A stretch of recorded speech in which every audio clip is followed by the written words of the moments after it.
The courtroom was silent, except for the sound of muffled laughter.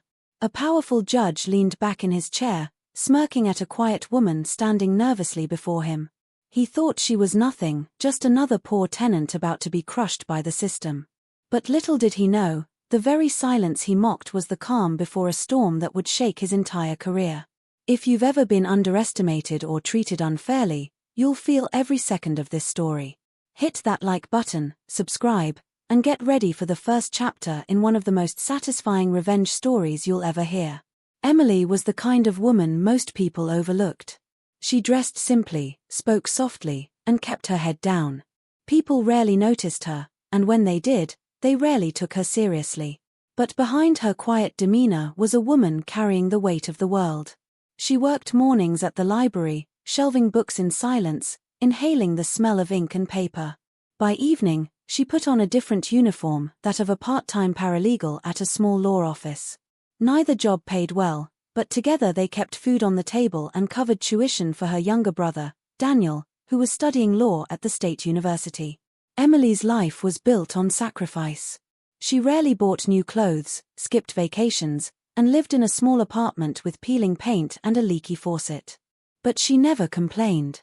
Every dollar saved, every late night, every sacrifice had a purpose, giving her brother the future she never had. And then, just when she thought she could breathe, trouble came knocking. Her landlord, a wealthy, sharp-tongued man named Mr. Gray, decided he wanted Emily out of the apartment. Not because she'd done anything wrong. She always paid rent on time, kept the place spotless, and never caused trouble. But Gray had plans. He wanted to renovate and triple the rent, and tenants like Emily didn't fit into his vision of luxury living. One cold morning, she found an eviction notice taped to her door. No warning. No explanation. Just cold, printed words telling her she had 30 days to pack up and leave. Emily's hands shook as she read it. This wasn't just about losing a roof, it was about losing everything she'd built for her brother, her sacrifices, her safe place. At first, she considered giving up. After all, what chance did a quiet, ordinary woman have against a landlord with money and power? But then she remembered something her late mother used to say: silence doesn't mean weakness.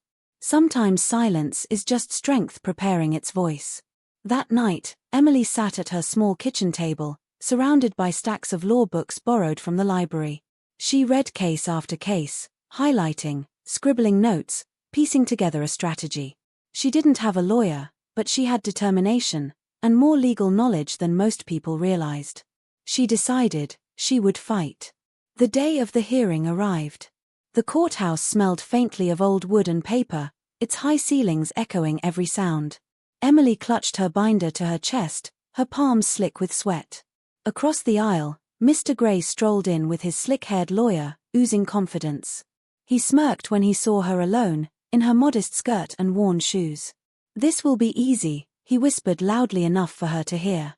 But the real danger wasn't Gray. It was the man sitting at the judge's bench. Judge Richard Holloway. Everyone in town knew his reputation. He was arrogant, cruel, and corrupt to the core. He treated wealthy defendants with kindness, but ordinary people? He crushed them without hesitation. Rumors swirled about his bribes, his favoritism, his secret deals behind closed doors. But nothing ever stuck, power shielded him. And today, Emily was his prey. When Emily's case was called, she stood, heart pounding, and walked to the front. Her voice trembled slightly as she introduced herself. I am representing myself, Your Honor." Holloway raised an eyebrow and leaned back in his chair. His lips curled into a smirk. "Oh, wonderful," he said loudly, his voice dripping with sarcasm. "Another self-taught lawyer. This should be quick." The courtroom chuckled. Even Mr. Gray's lawyer laughed under his breath. Emily's cheeks burned. Her hands tightened around her binder. She wanted to disappear. But she forced herself to breathe, to stand tall, to stay calm. She opened her binder and began laying out her points. But every time she spoke, Judge Holloway interrupted. "Miss Emily, this isn't a debate club," he mocked. "Miss Emily, quoting random laws doesn't make you a lawyer. Miss Emily, perhaps you should consider moving instead of wasting the court's time." Each insult landed like a punch. The audience chuckled, whispering among themselves. Emily felt like the walls were closing in. But she didn't back down. Her throat felt dry. Her legs wanted to give out. But inside her mind, her mother's voice echoed, "Silence doesn't mean weakness." She glanced at Mr. Gray, who leaned back smugly in his chair, convinced victory was his. She glanced at Holloway, who looked at her like she was a bug under his shoe. And then, she thought of her brother, sitting in a classroom right now, studying law, never knowing his sister was fighting a battle that might determine whether he had a home to return to. Emily straightened her back. Her silence wasn't surrender. It was preparation. As the laughter of the courtroom faded, Emily looked down at her binder, fingers brushing over the tabs she'd so carefully marked the night before.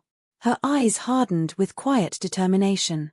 Judge Holloway smirked, convinced she was about to crumble. But Emily whispered under her breath, so softly only she could hear, "Not today. Not this time." And in that moment, the storm inside her began to rise. The courtroom filled with laughter as Judge Holloway leaned forward, eyes glinting with cruelty. Emily's hands trembled around her binder, her voice barely above a whisper. She was supposed to lose. She was supposed to break. But beneath the shame burning her cheeks, a quiet fire was beginning to burn. The question was, how long could she hold it in before it exploded? The first few minutes of the hearing were a nightmare. Every time Emily opened her mouth, Judge Holloway had something to say, and none of it was kind.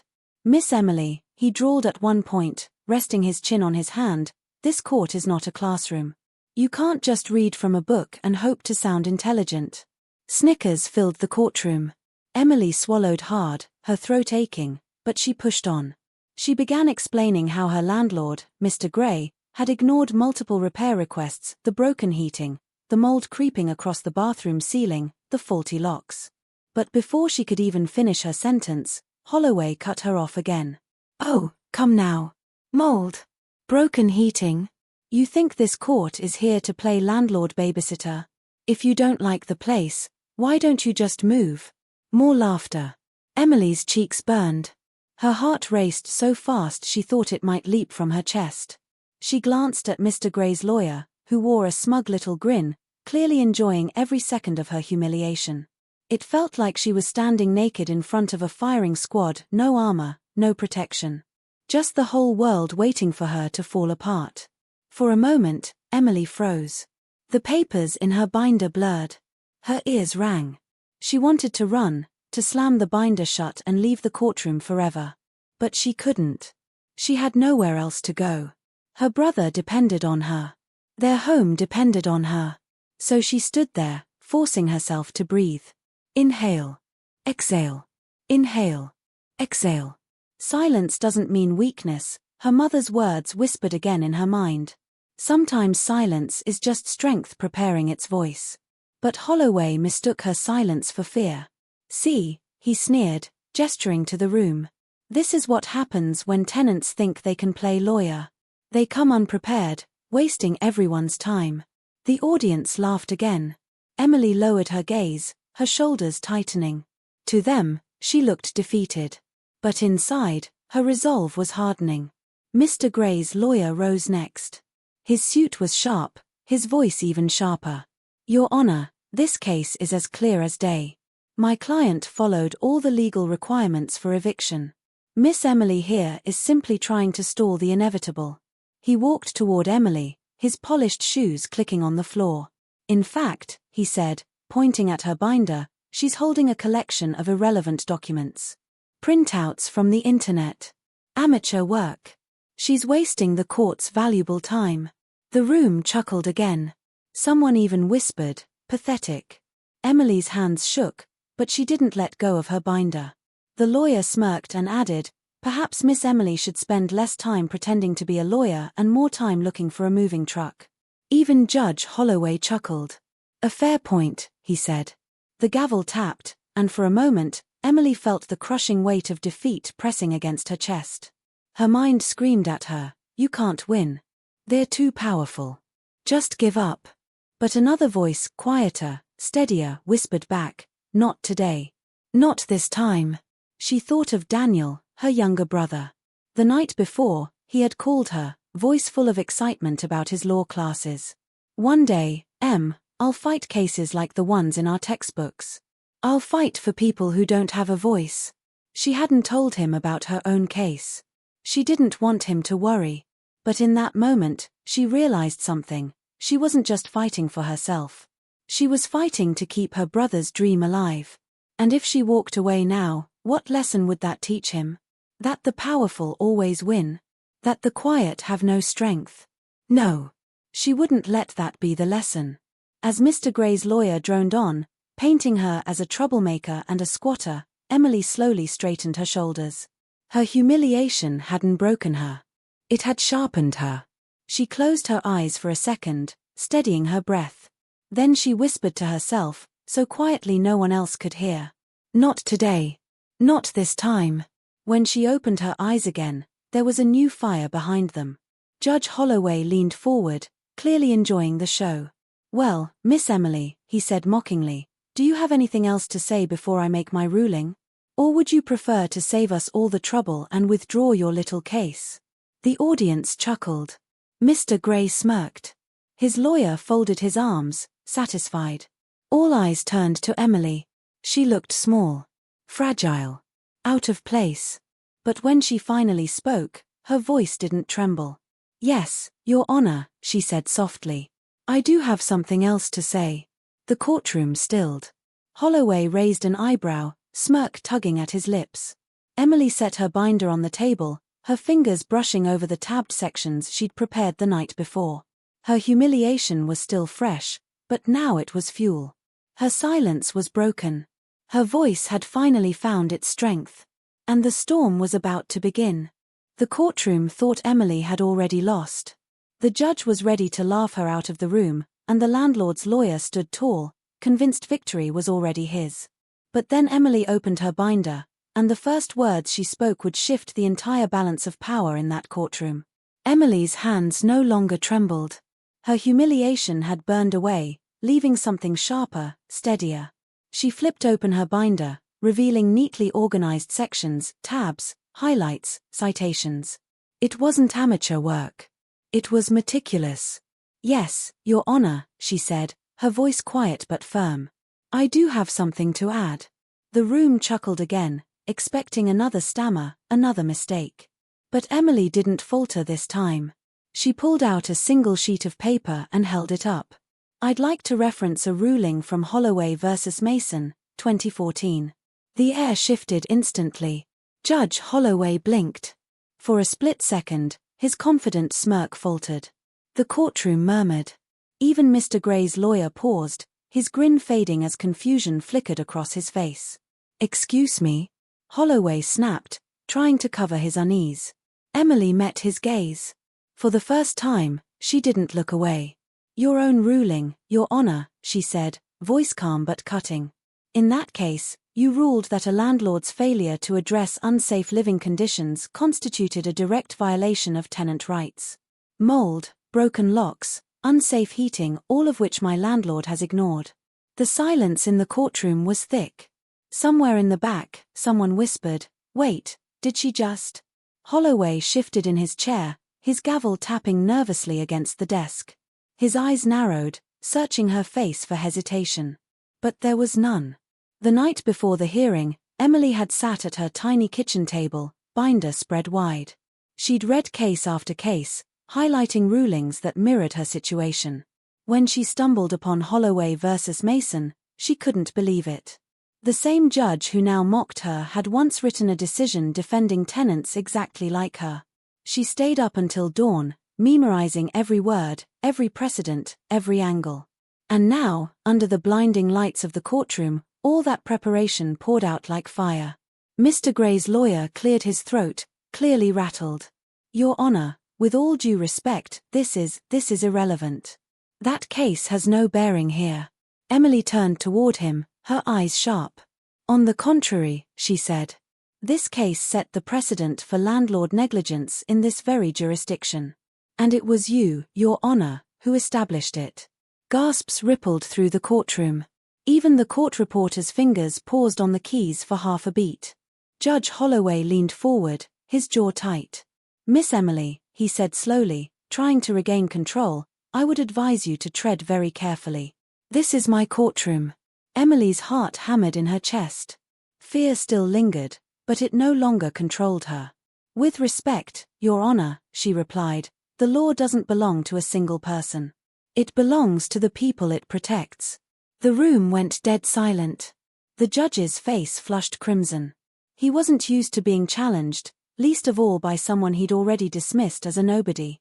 People in the courtroom leaned in, eyes wide. "She's quoting his own words against him," someone whispered.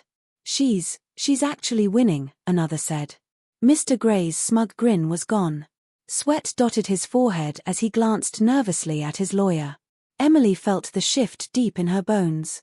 For the first time, she wasn't just defending herself. She was holding a mirror up to power.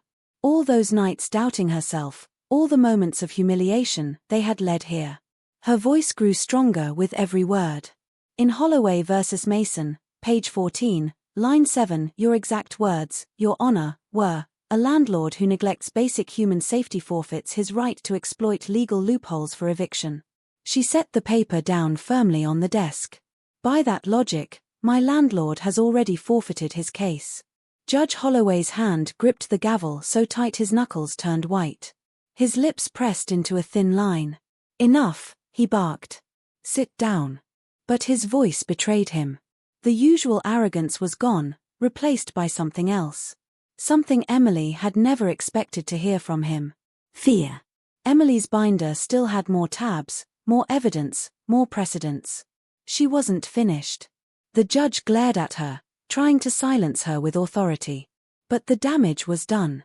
The courtroom had seen it, the quiet woman wasn't weak. She was dangerous. Emily calmly flipped to the next section of her binder, her fingers steady. "Actually, Your Honor," she said softly, "there's one more ruling I'd like to bring to your attention." The gallery leaned forward, holding their breath. Judge Holloway's face drained of color. Judge Holloway thought he could humiliate a quiet woman into silence. But what he didn't expect was for Emily to turn his own words, his own rulings, and his own arrogance against him, until there was nowhere left for him to hide. Emily stood tall, binder open, her voice steady. "Your Honor, I'd like to bring to your attention Turner versus Collins, 2016. In that ruling, this court found that when a landlord ignores repeated health code violations, the tenant is not only justified in withholding rent, they are legally protected from eviction." The courtroom erupted in murmurs. Mr. Gray's lawyer fumbled through his notes, his hands shaking. His once smug face now looked pale, sweat dripping down his temple. "Objection," he sputtered. This is irrelevant. She doesn't know what she's talking about." Emily turned, her eyes sharp. "Do you want me to read the statute aloud for you?" she asked coolly. The gallery gasped. Even the bailiff cracked a subtle smile. Judge Holloway slammed his gavel. "Order. Order in this court." But his voice carried no weight anymore. Everyone in the room could see it, his authority was slipping through his fingers. Emily didn't back down. "Your Honor, the mold in my apartment wasn't just unsightly. It made my brother sick. I have medical bills, doctor's notes, and inspection reports that were ignored. If this court still believes in justice, then by your own rulings, this eviction cannot stand." Her words hit like thunder. The courtroom went still. You could hear the faint buzz of the fluorescent lights overhead. All eyes turned to Judge Holloway. He shifted in his chair, sweat glistening on his forehead. His jaw clenched as he realized what Emily had done. She hadn't just presented evidence. She had trapped him with his own words, his own decisions. If he ruled against her now, he'd be contradicting himself, publicly, on record. And everyone knew it. Mr. Gray's lawyer made one last attempt. "Your Honor, surely you can see this is a stunt. This woman is untrained, unqualified, and..." Emily cut in, her voice sharper than steel. "Unqualified? Maybe. But prepared? Absolutely. And unlike you," she said, locking eyes with the lawyer, "I'm not here for money. I'm here for justice." The words landed like a hammer. The gallery broke into whispers again, some nodding in agreement. Judge Holloway's face was crimson now. His gavel slammed again, echoing like a gunshot. "This case," he started, his voice trembling, "is hereby dismissed." The landlord's lawyer froze. What? Emily's lips parted in shock, but then she saw it. Holloway wasn't dismissing her case. He was dismissing the eviction. "You are free to remain in your home," he said through gritted teeth. Court adjourned. The gavel struck one final time. The gallery erupted, not in applause, but in stunned murmurs. Emily gathered her binder, her movements calm and deliberate. Her legs felt like jelly, but she held her head high. As she walked past Mr. Gray, his face was twisted with disbelief. His lawyer muttered curses under his breath. But Emily didn't look at them. She didn't need to. Her eyes were fixed on the door, the exit, the future. Outside the courtroom, the air felt fresher than it ever had before. She inhaled deeply, the weight on her chest finally lifting. She thought of her brother, safe in their small apartment. She thought of all the nights she doubted herself, the tears she'd shed, the humiliation she endured. And she thought of Holloway, a man so used to mocking others, undone by his own arrogance. For the first time in a long time, Emily smiled. Sometimes, justice doesn't come from wealth, power, or connections. Sometimes, it comes from a quiet woman who refuses to be silenced. Emily wasn't just fighting for her apartment that day.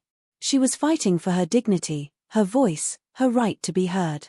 And in the end, she won. If this story gave you chills, smash that like button and tell us in the comments, have you ever seen someone underestimated, only to prove everyone wrong?